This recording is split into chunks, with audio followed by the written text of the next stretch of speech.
Welcome to our channel. Today we how to download your LinkedIn profile as a PDF with third-party tools, complete guide step by step clearly.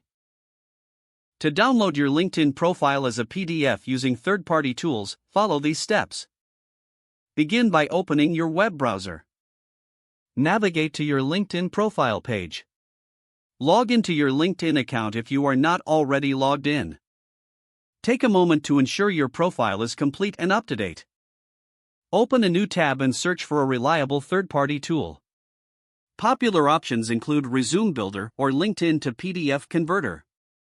Select a tool that suits your needs from the search results. Visit the chosen website. Most tools will require you to input your LinkedIn profile URL. Go back to your LinkedIn tab and copy your profile URL from the address bar. Return to the PDF conversion tool and paste the URL into the designated field. Look for any additional customization options provided by the tool. Select these options based on your preferences, such as themes or layout styles. Once you're satisfied with your selections, find and click the Convert or Download button. Wait for the tool to process your LinkedIn profile. This might take a few moments depending on the tool you are using. After the processing is complete, a download link for your PDF will appear. Click the download link to save the PDF to your device.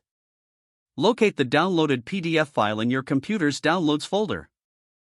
Open the file to ensure that your LinkedIn profile appears correctly formatted. If everything looks good, you can share or print your PDF as needed.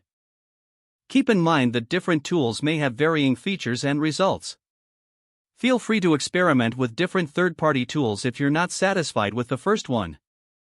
If the page does not load, refresh the browser or try again in a private or incognito window. Make sure you are using the correct email address, then retype it carefully to avoid small typos. If your password is not accepted, use the reset option and create a new strong password you can remember. Check your spam folder for verification or security emails, then complete any requested confirmation steps. Enable two-factor authentication if available to improve account security and reduce unauthorized access risk. Don't forget to like this video and subscribe to our channel for more step-by-step tech guides.